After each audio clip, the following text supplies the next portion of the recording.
Hi adventurous people! It's me, Rose, and for this video guys is pag-uusapan natin kung ano nga ba yung buhay ng isang OFW dito sa Dubai. Kaya naman tara, samahan niyo ako!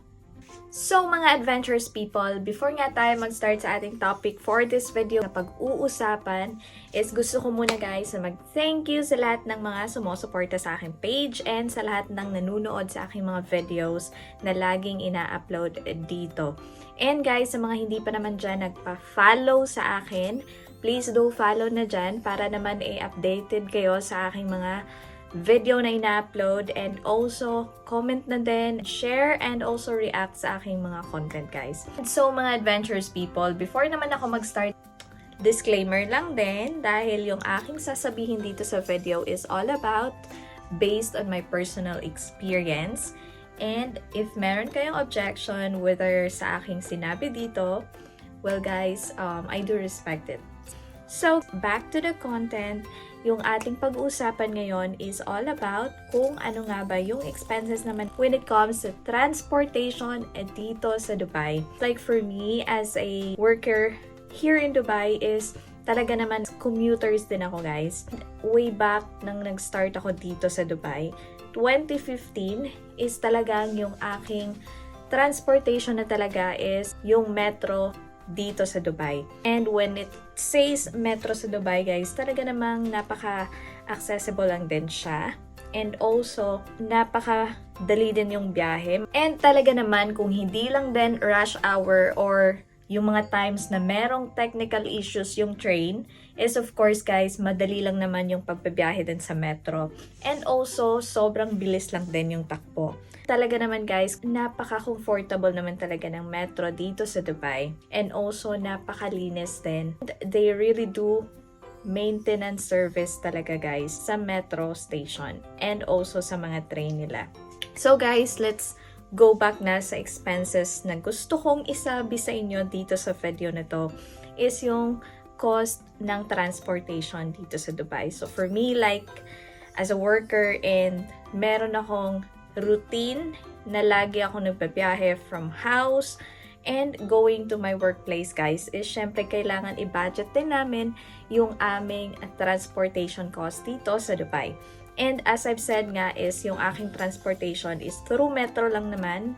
So kaya yung cost guys is nagdedepende lang din siya sa zone kung saan yung starting point and yung daily basis guys na pupuntahan na end metro station.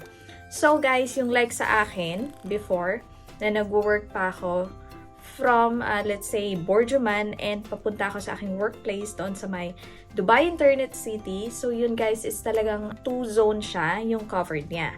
So yung aking monthly talaga guys na registration para sa dalawang zone na yun guys is around 230 dirhams. So yun guys is yun na yung balikan na siya. So like from the start of the month, so depende sa cut-off mo kung kailan ka first na nag-register. So yung ginagawa ko is from, let's say for example, first of the month until end of the month. So 30 days validity siya. Yung charge na yun is equivalent for 230 dirhams. So yun lang naman guys, for example, sa aking zone lang naman na pinagtatrabahuan. But then, meron din namang mga unlimited. Kasi nga, like for example, nakatira ka sa from end to end. So yan guys, is talagang whole zone na yan.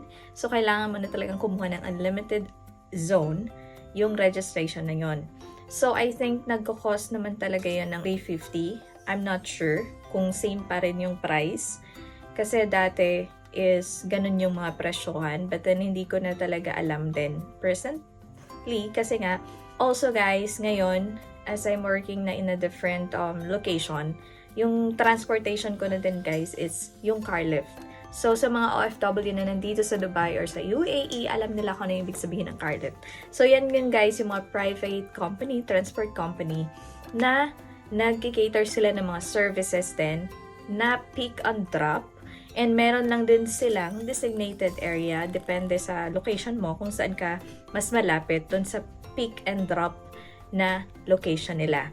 So yun naman guys is yung charge naman na yun is nakadepende lang din sa negotiation nyo din sa transport company. Like me, as of now, yung binabayaran ko is around 200 dirhams and yung location naman kasi ng aking workplace is nasa business pay. So yun is from my location and going to business pay. So yun yung cost ko guys. Ngayon, yun yung sinasabi ko as 200 dirhams.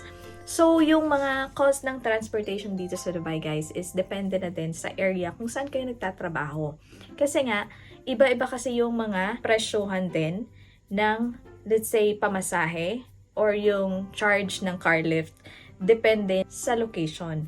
So, guys, iba pa din yun kung, let's say, for example, may mga days din na nagtataxi ka or during din sa yung mga emergency or late ka na sa office para makarating. So, yun guys is mga case-to-case basis din yun. And nangyari din yan sa akin guys, kaya naman isa din yan sa mga additional cost ko sa transportation.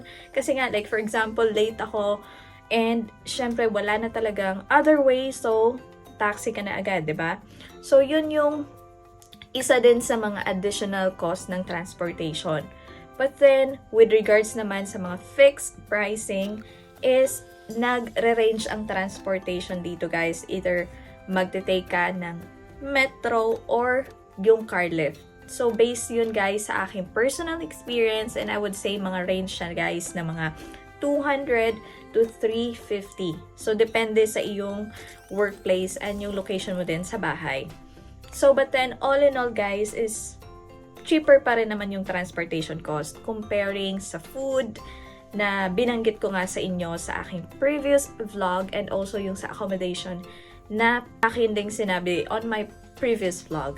So, like, as an OFW dito guys, so isa din yan sa mga pinagagastusan dito. So, aside sa accommodation, aside doon sa mga food allowances, and also guys is syempre, kailangan din natin ng transportation, 'di ba? Kasi paano naman tayo makakarating sa ating workplace kung wala tayong transportation? So, but then, depende na din. Kasi meron ding mga company dito na nagbibigay sila ng free transportation. Like, merong mga driver sila and pinipick up nila yon yung kanilang mga empleyado. But then, case to case lang din yun, guys. Kung meron and including yun sa iyong offer. But then, mostly talaga ng mga tao dito na nagtatrabaho sa Dubai is outside na yung transportation na mag-arrange ka talaga sa sarili mo.